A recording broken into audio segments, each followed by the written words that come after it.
ಒಂದು ರಸ್ತೆ ಕೂಡ ಚೆನ್ನಾಗಿಲ್ಲ ಸರ್ ಅದು. ಅನ್ಸರಿ ಮಾಡಿದಷ್ಟು ಅಭಿವೃದ್ಧಿ ಯಾರೂ ಮಾಡಿಲ್ಲ. ಎಕ್ಬಾಲ್ ಅನ್ಸರಿ ಮಾಡಿದಷ್ಟು ಅಭಿವೃದ್ಧಿ ಯಾರೂ ಮಾಡಿಲ್ಲ. ಒಂದು 1000 ರೂಪಾಯಿ ಕೊಟ್ಟು ಓಟ್ ಹಾಕ್ಸಂಡ ತನ್ನ ಊರಿಗೆ ತಾನು ಶಿಫ್ಟ್ ಆದ. ಬರೇ ದುಡ್ಡಿನ ಮೇಲೆ ಗೆದ್ದಾನ. ಏನು ಹೇಳಕ್ಕೆ ಇಷ್ಟಪಡ್ತೀರಾ ಜನಾರ್ದನ್ ರೆಡ್ಡಿ ಅವರಿಗೆ? ದುಡ್ಡು ಅಹಂಕಾರ ಜಾಸ್ತಿ ಐತೆ. MLA ಆಗಿ ಒಂದು ಕ್ಷೇತ್ರದಾಗಿರೋದು ಬಿಟ್ಟು ಮಾತೆತ್ತಿದ್ರೆ ಬರೀ ಬಳ್ಳಾರಿ ಸುದ್ದಿ ಹೇಳ್ತಾನೆ. ನಿಮ್ಮ ಹೆಸರು? ನನ್ನ ಹೆಸರು ಗುಂಡಯ್ಯ ಸ್ವಾಮಿ. ಓಕೆ, ಏನು ಮಾಡ್ತೀರಾ? ನಾವು ಆಟೋ ಚಾಲಕರು. ಹೆಂಗಿದೆ ಸರ್ ಗ್ಯಾರಂಟಿ ಇಂತೆಲ್ಲ ಬಿಸ್ನೆಸ್ ಎಲ್ಲ? ಅದು ಗ್ಯಾರಂಟಿದು ಕೊಟ್ಟದ್ದು ಸಿದ್ದರಾಮಯ್ಯರು. ಅದು ಆ್ಯಕ್ಚುಲಿ ಅಂದರೆ ಅದು ಬಸ್ಸಿಂದ ತೆಗಿಬೇಕು.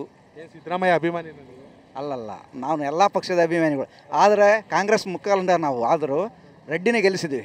ಯಾವ ಕಾರಣ ಗೆಲ್ಸಿದ್ರೆ? ಹೊಸ ಮುಖ ಮಾಡೋಣ, ಇಬ್ಬರು ಹಳೆ ಮುಖದವರೇ ಇದ್ದಾರೆ. ಹೊಸ ಮುಖ ಮಾಡೋಣ ಅಂತ. ಈತ ಹೊಸ ಮುಖ ಮಾಡಿದ್ರು ಒಂದು ಏನು ಮಾಡಲ್ಲ ಅಂದರೆ ಈತ ಮನೆ ಮುಚ್ಚೋದಿಸಿದೆ. ನೆಕ್ಸ್ಟ್ ನಿಂತಂದರೆ ಗೆಲ್ಲಕ್ಕೆ ಚಾನ್ಸ್ ಇಲ್ಲ ಗಂಗಾವತಿಯಲ್ಲಿ. ಯಾವ ಕಾರಣಕ್ಕೆ? 100ಕ್ಕೆ 100 ಸತ್ಯ ಸಿಗೋದಿಲ್ಲ. ಒಂದು MLA ಮನೆಗೆ ಹೋಗ್ಬೇಕಂದ್ರೆ ಎಲ್ಲರೂ ಕಾಯ್ಬೇಕು. ದನ ಕಾದಂಗೆ ಕಾಯ್ತಿರ್ತಾರೆ ಅವ್ರ ಮನೆ ಮುಂದೆ ಹೋದರೆ. ಅವರು ಸಿಗೋದಿಲ್ಲ. ಬರೀ ಬೆಂಗಳೂರು ಇಲ್ಲ ಬಳ್ಳಾರಿ. ಇದು ಬೇರೆ ಬಳ್ಳಾರಿಗೆ ಪರ್ಮಿಷನ್ ಸಿಕ್ತು ಅವ್ರಿಗೆ. ಅವರು ಬಳ್ಳಾರಿನೇ ಸೇರ್ತಾರೆ. ನೆಕ್ಸ್ಟ್ ಗಂಗಾವತಿ ನಿಂತರೆ ಗೆಲ್ಲಿಸೋದೇ ಇಲ್ಲ. ಅದು ಏನು ಹೊಸ ಮುಖ ಮಾಡಬೇಕಾಯ್ತು, ಮಾಡಿದ್ವಿ. ಎಲ್ಲ ತಪ್ಪು ಮಾಡಿದ್ವಿ ಅನ್ನಿಸ್ತಿದ್ದೆ. ತಪ್ಪು ಆಗಿಬಿಟ್ಟಿದೆ. ಅದು ನಮ್ಮಿಂದನೇ ಆಗಿದೆ. ಅದು ದುಡ್ಡು ಕೊಟ್ಟು ಓಟ್ ಹಾಕಿದರೆ ನಾವೇ, ದುಡ್ಡು ತಗೊಂಡು ಓಟ್ ಹಾಕಿದರೆ ನಾವೇ. ಅದು ನಾವು ತಪ್ಪು ಮಾಡಿಬಿಟ್ಟಿದ್ದೀವಿ. ಅದು ಸುಧಾರಿಸಬೇಕೆ. ನೆಕ್ಸ್ಟ್ ಮತ್ತೆ ಹೊಸ ಪಕ್ಷದಲ್ಲ, ಯಾವ ಪಕ್ಷ ಬಂದ್ರೂ BJP ಇಲ್ಲ ಕಾಂಗ್ರೆಸ್ ಪಕ್ಷದ ಒಳಗೆ ಇನ್ನಾಗುತ್ತಾರೆ. ನೆಕ್ಸ್ಟ್ ಈಗ BJP ಜೊತೆ ಮರ್ಜ್ ಆಗವ್ರೆ, ಮತ್ತೆ BJPಯಿಂದ ಅವರೇ ಬಂದರೆ ನಿಂತರೂ ಗೆಲ್ಲೋದಲ್ಲ ಕಾಂಗ್ರೆಸ್. ನೆಕ್ಸ್ಟ್ ಮತ್ತೆ ಅದು ಮಾತ್ರ ಸತ್ಯ. ರಾಜಕೀಯ ಒಂದು ಕಡೆ, ಶಾಸಕರುಗಳು ಒಂದು ಕಡೆ, ಮತ್ತೊಂದು ಕಡೆ ನಿಜಕ್ಕೂ ಗಂಗಾವತಿಗಿರೋ ಸಮಸ್ಯೆ ಏನು? ಗಂಗಾವತಿಯಲ್ಲಿ ಅಂದರೆ ರೋಡ್ ಸರ್ ಒಳಚರಂಡಿ ಮಾಡಿದ್ರು PW ಅವರು. ಅದು ಏನು ಕಾರ್ಯಕ್ರಮ ಮಾಡವಲ್ರು. ಎಲ್ಲೇನ ತೆಗೆತೈತಾರೆ ಅಲ್ಲೇ ಬಿಟ್ಟು ಹೋಗ್ತಾರೆ. ಅದನ್ನು ಸೀಸೆ ಹಾಕೋದಿಲ್ಲ. ಕಟ್ ಮಾಡಿದ್ರು ರೋಡನ್ನ. ಒಂದು ಕರೆಕ್ಟ್ ಮುನ್ಸಿಪಾಲ್ಟಿಯವ್ರೂ ಆದ್ರೂ ಕ್ರಮ ತೆಗೆದುಕೊಳ್ಳೋಳು. ಅದನ್ನು ಮುನ್ಸಿಪಾಲ್ಟಿಯವ್ರು ಆ್ಯಕ್ಚುಲಿ ಅಂದರೆ ಅದು ಕ್ರಮಕ್ಕೆ ತಗೋಬೇಕು. ಕಟಿಂಗ್ ಮಾಡ್ಬೇಕಾದ್ರೆ ರೂಲ್ಸ್ ತಗೋಬೇಕು. ಅವ್ರ ರಿಲೇಷನ್ ಇದೆ, ಆನೆಗೂ ಅಲ್ಲಿ ತನ ಇದೆ. ಇಷ್ಟು ಪ್ರಾಬ್ಲಮ್ ಇದೆ. ಹೇಳಿ ಸರ್, ನಿಮ್ಮ ಹೆಸರು? ನನ್ನ ಹೆಸರು ಚಂದ್ರಶೇಖರ್ ಅಂತ ಸರ್. ಏನು ಮಾಡ್ತೀರಾ? ನಾನು ಒಕ್ಕಲ್ತನ ಮಾಡ್ತಾ ಇದ್ದೀನಿ. ಏನೆಲ್ಲ ಬೆಳಿತೀರಾ? ಭತ್ತ, ಕಾರಡ್ಗೆ. ಬಟ್ ಗಂಗಾವತಿ ಸರೌಂಡಿಂಗ್ನಲ್ಲಿ ನನ್ನ ಲ್ಯಾಂಡ್ ಇದೆ. ಬರ್ತಾ ಇರ್ತೀವಿ, ಹೋಗ್ತಾ ಇರ್ತೀವಿ. ತಾಲೂಕು ಆಫೀಸಲ್ಲಿ ಬಂದರೆ ಒಂದು ವರ್ಕ್ ಕೂಡ ಕೇರ್ ಮಾಡ್ತಾ ಇಲ್ಲ ಯಾರು. ಲಂಚನಾ? ಲಂಚ ಅಂತಲ್ರಿ. ಆಯಿತು, ನಾಳೆ ಬಾ, ನಾಡಿದ್ದು ಬಾ, ನಾಳೆ ಬಾ, ನಾಡಿದ್ದು ಬಾ, ಇಷ್ಟೇ. ಶಾಸಕರು ಅಧಿಕಾರಿಗಳಿಗೆ ಏನು ಹೇಳೋದು ಸರ್? ಅಧಿಕಾರಿಗಳು ಶಾಸಕರಿಗೆ ಒಂದು ಅರ್ಜಿ ಕೊಡ್ತೀವಿ. ಒಂದು ಫಾರ್ ಎಕ್ಸಾಂಪಲ್ ನಂದೊಂದು ಏನಾಗಿದೆ ಅಂದರೆ ಸಂಗಾಪುರ ಅಂತ ಗ್ರಾಮ ಇದೆಯಲ್ಲ, ಅಲ್ಲೇ ನನ್ನ ಲ್ಯಾಂಡ್ ಇದೆ. ಮುಸ್ಲಿಂ ಸಮಾಜ ಬಾಂಧವರಿಗೆ ಖಬರ್ಸ್ಥಾನಕ್ಕಂತ ಬೇಕಾಯ್ತು ನಾನು ಲ್ಯಾಂಡ್ ಕೊಟ್ಟಿದ್ದೆ. ಕೊಟ್ಟಿದ್ರು ಕೂಡ ಆಯಿತು, ನಾನು ಇಷ್ಟಾನುಸಾರವಾಗಿ ಕೊಟ್ಟಿದ್ದೆ. ಸರ್ಕಾರದ ಬೆಲೆ ಪ್ರಕಾರ ಕೊಡ್ರಿ ಅಂತ ಹೇಳಿದೆ ನಾನು. ಅದು ಇಲ್ಲ, ಇದು ಇಲ್ಲ ಸರ್. ಇಲ್ಲಿವರೆಗೆ ಅರ್ಜಿ ತೊಗೊಂಡಿದ್ದಾರೆ. ಶಾಸಕರಿಗೆ ಕೊಟ್ಟಿದ್ದೀನಿ, ತಹಸೀಲ್ದಾರ್ ಕೊಟ್ಟಿದ್ದೀನಿ, DC ಅವ್ರಿಗೆ ಕೊಟ್ಟಿದ್ದೀನಿ, ಎಲ್ಲರಿಗೆ ಅರ್ಜಿ ಕೊಟ್ಟಿದ್ದೀನಿ. ಸರ್ ತೊಗೊಳ್ರಿ, ಅವ್ರಿಗೆ ಕೊಟ್ಬಿಡ್ರಿ ನನ್ನ ಭೂಮಿ. ನಿಮ್ಮ ಸರ್ಕಾರದ ಪ್ರಕಾರ ಏನು ಭೂಮಿ ಖರೀದಿದೆ ಆ ರೇಟ್ ಕೊಡ್ರಿ ಅಂತ ಹೇಳಿದ್ದೀನಿ. ಅದು ಇಲ್ಲ, ಇದು ಇಲ್ಲ. ಬಟ್ ಬರ್ತಾ ಇದ್ವಿ, ಹೋಗ್ತಾ ಇದ್ವಿ. ಒಂದು ರಸ್ತೆ ಕೂಡ ಚೆನ್ನಾಗಿಲ್ಲ ಸರ್. ಅದು ಇಲ್ಲ ಸರ್. ಈಗ ನಂದು ಸಂಗಾಪುರ ಗ್ರಾಮ ಸರ್ವೆ ನಂಬರ್ 42ರಲ್ಲಿ ಭೂಮಿ ಇದೆ. 20 ಗುಂಟೆ ಖಬರ್ಸ್ಥಾನಕ್ಕಂತ ಕೊಟ್ಟಿದ್ದೀನಿ. ಸರ್ಕಾರದ ಯಾವ ರೇಟ್ ಇದ್ದೆ ಅದೇ ಕೊಡ್ರಿ, ತೊಗೊಂಬಿಡ್ರಿ ಅಂತಂದು. ಎಲ್ಲ ಸಮಾಜದವರು ನನ್ನ ಫ್ರೆಂಡ್ಸೇ. ಸಲೀಂ ಬೈ ಇದ್ದಾನೆ, ಸೈಯದ್ ಇದ್ದಾನೆ, ಎಲ್ಲರೂ ಇದ್ದಾರೆ ನಮ್ಮ ಫ್ರೆಂಡ್ಸೇ. ಬಟ್ ಎಲ್ಲರೂ ಅನುಕೂಲವಾಗಿ ಕೊಟ್ಟರು ಕೂಡ ಸರ್ಕಾರದವರು ತೊಗೊಳಕ್ಕೆ ಮುಂದೆ ಯಾಕೆ ಬರ್ತಾ ಇಲ್ಲ ಅಂತ ನಾನು ಕೇಳ್ತಾ ಇರೋದು. ಶಾಸಕರಿಗೆ ಮಾತಾಡ್ಸಕ್ಕೆ ಗಮನ. ಶಾಸಕರಿಗೆ ಅರ್ಜಿ ಕೊಟ್ಟಿದ್ದೀನಿ. ಶಾಸಕರ ಆಫೀಸ್ಲಿಂದ ಒಂದು ಫೋನ್ ಬಂದಿದೆ, ಬರ್ರಿ ಅಂದರೆ ಇಲ್ಲಿವರೆಗೆ ಆಯಿತು. ಅವ್ರು ಬಳ್ಳಾರಿ ಶಿಫ್ಟ್ ಆದರೆ ಆಯ್ತು, ಕ್ಲೋಸ್. ಈಗ ಬಳ್ಳಾರಿ ಶಿಫ್ಟ್ ಆಗಿದ್ದು ಒಂದು ವಾರಕ್ಕೆ ಮೊದಲು, ಅದಕ್ಕೇನು ಮೊದಲು ಸಿಗ್ತಿದ್ರ ಇಲ್ಲಿ? ಸರ್ ಇಲ್ಲ ರೀ, 2 ಸಾರಿ ಸಿಕ್ಕಿದ್ದಾರೆ ಅಷ್ಟೇ. 2 ಸಾರಿ ಮನೆಗೆ ಹೋಗಿನಿ. ಡೈರೆಕ್ಟ್ ಶಾಸಕರ ಕೈಯಲ್ಲಿ ಅರ್ಜಿ ಕೊಟ್ಟಿದ್ದೀನಿ. ಈಗ ಏನು ಹೇಳಕ್ಕೆ ಇಷ್ಟಪಡ್ತೀರಾ? ಸರ್, ಶಾಸಕರಾಗಿದ್ದವರು ಒಂದು ರೀತಿ ಸಾಮಾನ್ಯ ಜನರು. ನಾವು ಬೇವೂರ್ಲಿಂದ ಬಂದು ಇಲ್ಲಿದ್ದು ನಮ್ಮ ಹೊಟ್ಟೆಪಾಡಿಗೆ ಬೇರೆ ಊರು ಹೋಗಿರ್ತೀವ. ಬಂದು ಇಲ್ಲಿ ಏನೋ ಇದು ನಮ್ಮ ಭೂಮಿ ಕಳ್ಕೊಳೋದು ಎಲ್ಲ ಬೇಡ, ಕೊಡೋಣ, ಆಯಿತು, ಇನ್ನೊಂದು ಸಮಾಜಕ್ಕೆ ಒಳ್ಳೆಯದಾಗತ್ತೆ, ನಾವೇನು ಕೆಟ್ಟದ್ದು ಮಾಡ್ತಾ ಇಲ್ಲ ಅಂತ ಕೊಡ್ತಾ ಇದ್ದಾಗ ಅವ್ರು ಸಹಕಾರ ಕೊಡಲಿದ್ರೆ ನಾವೇನು ಮಾಡಬೇಕು? ನಿಮ್ಮ ಹೆಸರು? ನಮ್ಮ ಹೆಸರು ಬದರುದ್ದೀನ್ ಸಾಹಬ್. ಏನು ಮಾಡ್ತೀರಾ? ಆಟೋ ಓಡಿಸ್ತು. ಓಕೆ, ಎಷ್ಟು ದುಡಿತೀರಾ ದಿನಕ್ಕೆ? ದಿನಕ್ಕೆ ಎಷ್ಟು 300-400. ಈ ಗ್ಯಾರಂಟಿ ಬರೋಕ್ಕೆ ಮುಂಚೆ ಎಷ್ಟು ದುಡಿತಿದ್ರಿ? ಅವಾಗ ಅದನ್ನಷ್ಟ 500, 600 ಅಷ್ಟೇ, 100 ಹೆಚ್ಚು.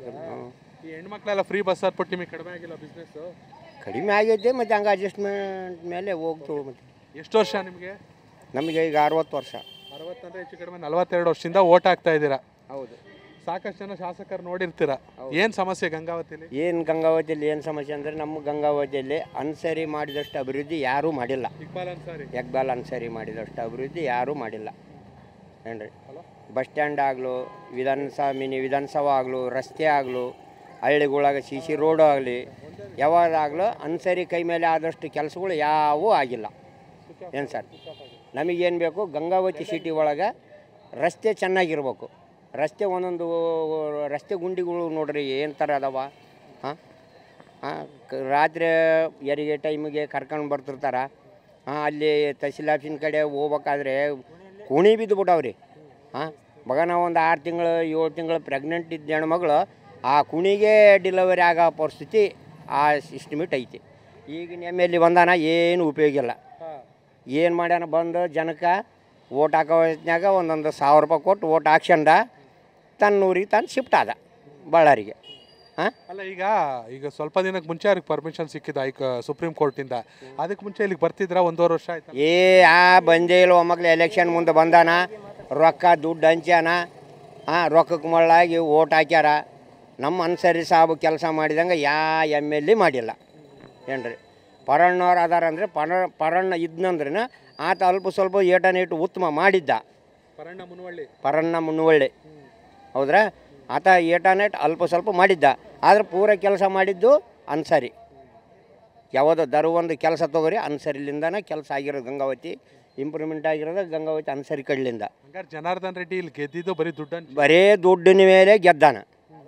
ಬರೀ ದುಡ್ಡಿನ ಮೇಲೆ. ಅದೇನು ಭಾಳ ಓಟಿಲ್ಲ, ಬರೀ 6,000 7,000 ಓಟಲ್ಲಿಂದ ಗೆದ್ದಾನ. ಆತ ನಿಂದಿದ್ದವರು ಮೋಸ ಮಾಡ್ಯಾರ ಅಷ್ಟೇ, ಅದು ಬಿಟ್ಟು ಬೇರೆ ಏನಿಲ್ಲ. ಏನು ಹೇಳಕ್ಕೆ ಇಷ್ಟಪಡ್ತೀರಾ ಜನಾರ್ದನ್ ರೆಡ್ಡಿ ಅವ್ರಿಗೆ? ಜನಾರ್ದನ್ ರೆಡ್ಡಿ ಏನಿಲ್ಲ, ಬರೀ ಆತ ದುಡ್ಡು ಅಹಂಕಾರ ಜಾಸ್ತಿ ಐತೆ. ಅಹಂಕಾರದಿಂದ ಬರೀ ಆತ ರೌಡಿಜಮ್ ಅಲ್ಲಿ ಬಳ್ಳಾರ್ಯಾಗ ಮಾಡಿದಂಗೆ ಇಲ್ಲಿ ಮಾಡೋಕೆ ಹೋತಾನೆ, ಇಲ್ಲಿ ನಡಿವಲ್ತು.